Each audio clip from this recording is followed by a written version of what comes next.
Now, while all this was going on and Jimbo was still frontlining it, he still had to make his money, and he had one way of doing that, which was serving the block. And by 2007, Jimbo would be arrested yet again, this time for being in possession of a controlled substance. I'm not gonna lie, bro.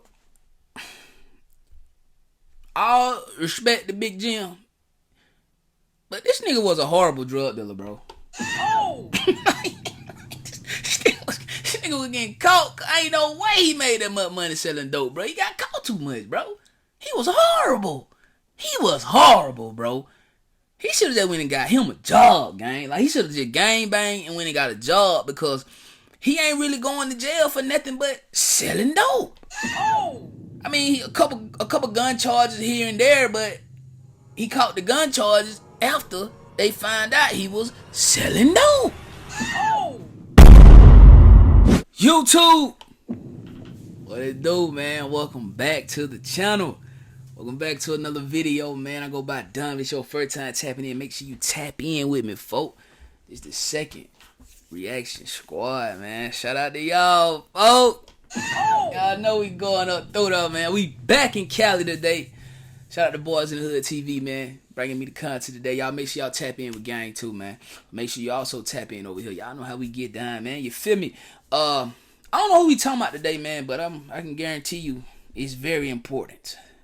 Because if it wasn't important, I would not be reacting to it, man. No cap, you feel me? But hey, let's just tap into it, man. Shout out to LA though. Let's get it. Y'all playing Instagram and all that, Facebook, like, yeah, you can kill everything, but you can't be in the streets with it. It's real life. This is Jimbo. Welcome to Boys in the Hood TV. Today we're going to be discussing the life of Big Jimbo from the Rolling 20.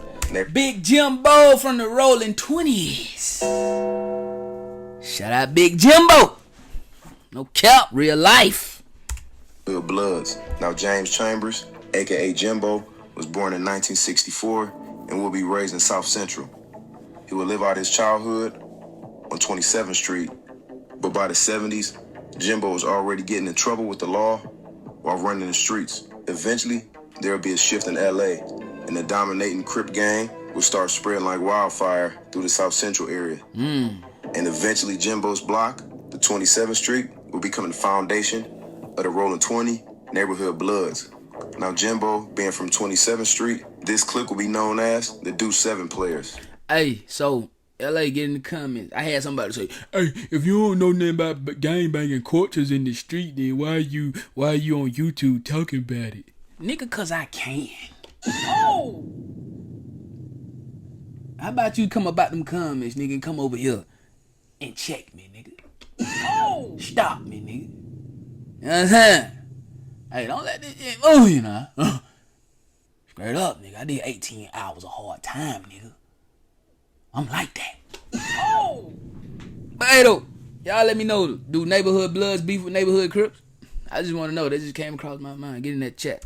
Now, during his 10 years, he would attend LA High with his other homies from the neighborhood. And it's said by many people that Jimbo never turned down any fades from anyone, especially not any rival Crips, which is why they started calling him Big Jimbo. Big Jimbo. Now, his habit of squabbling and getting into mischief would have him constantly in and out of YA and camp for most of his teen years. Now, by the mid-'80s, gangbanging had spread through most of Los Angeles, and many teens and adults would lose their life during this time period. Now, Jimbo was always frontline and known to get it cracking for his hood. But by 1985, Jimbo will be arrested for being in possession of a firearm. Now, in the 80s, being the Blood in jail was extremely dangerous because they were outnumbered by the Crips heavily. But Jimbo had a fearless mentality. It was said that once he would step foot into the county, he didn't care if it was him by himself. It didn't matter how many Crips outnumber him in the Bloods, he would throw hands. Now, this behavior would garner him a lot of respect amongst his peers and enemies. Now, over the next few years, he would hustle on the streets and start selling crack on the block. But like many, this would lead to him being arrested in 1986 for being in possession of a controlled substance.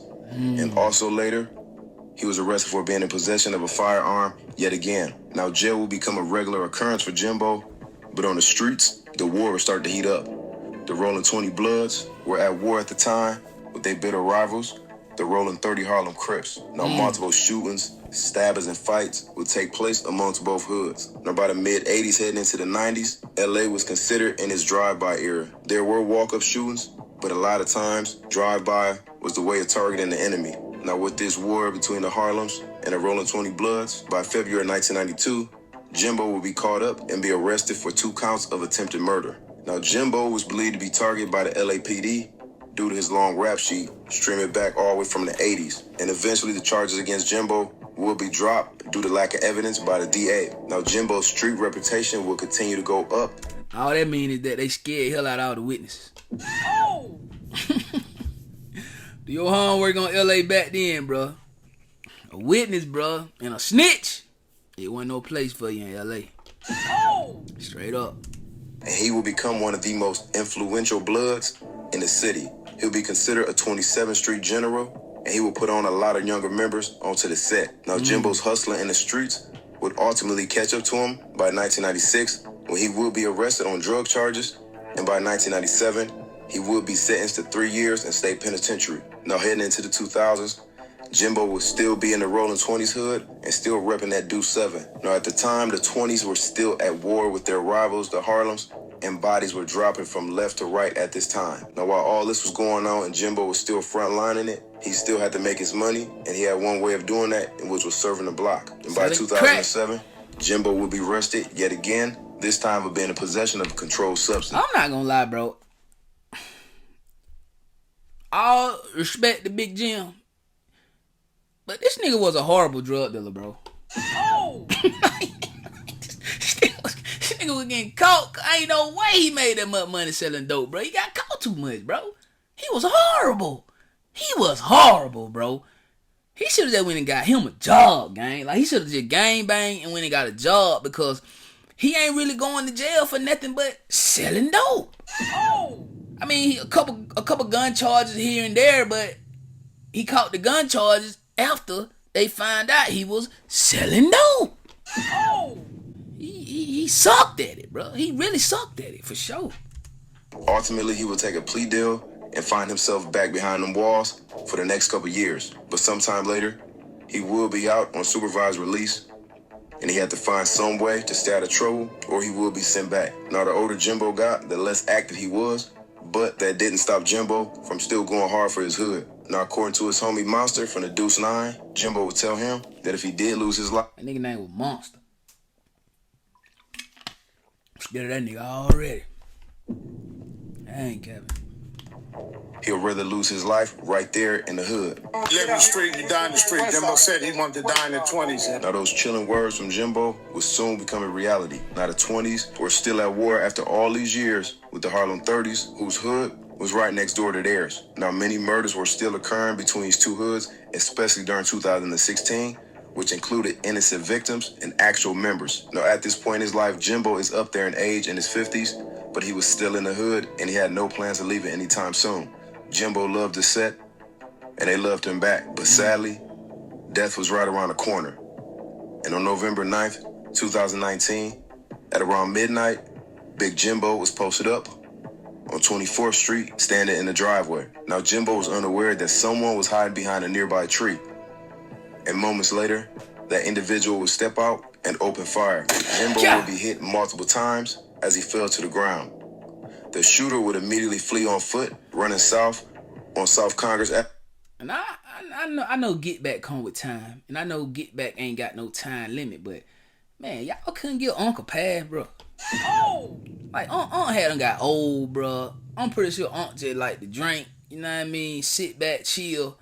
You know, like, I don't think Aunt was gonna hurt nobody, bro. I don't know, but hey, this the life. So kids, if y'all watching, this the life of a gangbanger, man. You don't retire, bro. You don't retire, bro. And you gotta look over your shoulder all the time, nigga. I'm talking about you could be old as hell in the nursing home, nigga. In a damn wheelchair in the nursing home. This how crazy LA is, nigga. In the nursing home, nigga. And they probably asking each other, and they old ass probably saying, what set you from, cuz? Oh! Nigga, is it really worth it, nigga? I think they could have gave Uncle Pat. You know what I mean? But, hey, he was a neighborhood blood. rolling 20 blood.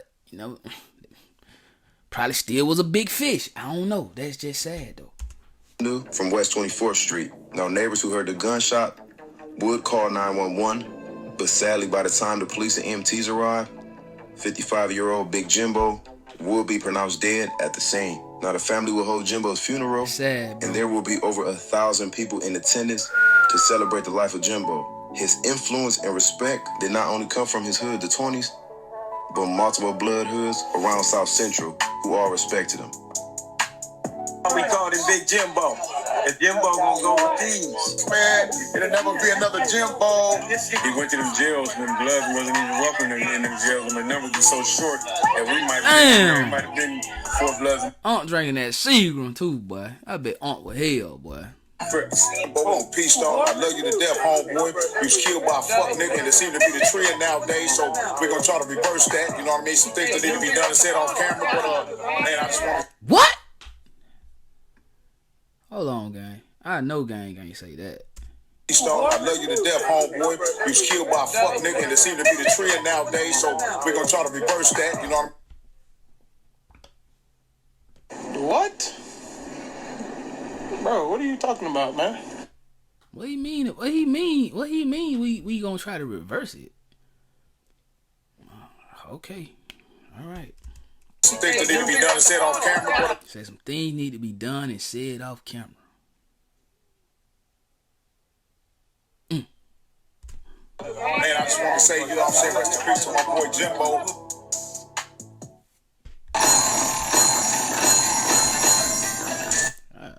Boy, they playing hell out of that game. Hey man, rest in peace to Jimbo, man. You know what I'm saying? Like, I bet it is sad, like, to like get like older in age and you still end up dying to like gun violence. Cause I don't know, y'all let me know in the comment section, but I've heard different sides. I've heard that the gangbanging back then was a lot more dangerous because you didn't have cameras. So if you survived gangbanging back in the 70s and the 80s and the 90s, bro, then like it's almost like you can survive it now, bro. But I don't know, man. I don't think they had to kill Aunt, man. I don't think they had to kill Aunt, bro. That's just straight up. Like, Aunt, man, come on, man.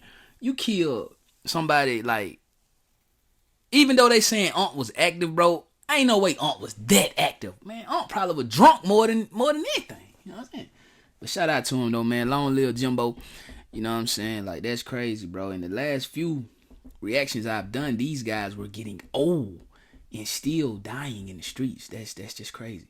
But I was always told, man, being a street guy, bro, you ain't got no retirement plan, bro. You either gonna go to jail for the rest of your life or you gonna die because you gonna either have to protect yourself or you gonna get ate, like straight up. You feel me? Hope the kids paying attention, man. Not that lame, man, nigga who talking about, hey, you don't know nothing about the street. Shut the hell up, nigga. Garbage ass. Anyway, the mother, know how y'all feel about it, though, folks, in the comment section down below, man. Don't forget to like that video. Don't forget to subscribe. After subscribe, make sure you rank it up. After y'all rank it up, though, make sure you hit all, because I don't want y'all to be missing none of these banger for you. Schmib, more life or no life, more well nowhere. Now we coming OTM. We're gonna get it out the mud every single day. I go by Don. I love y'all, and I'm gonna check in with y'all on the next vid, folks. Let's get it. Gang. You know we got the streets, nigga. We got the trap too. I say my trap doing numbers, I just bust another jewel, got a player around the corner, hey. I say my trap doing numbers like that 05 summer, got a quarter pound on me, hey. The trap, doing numbers, the trap.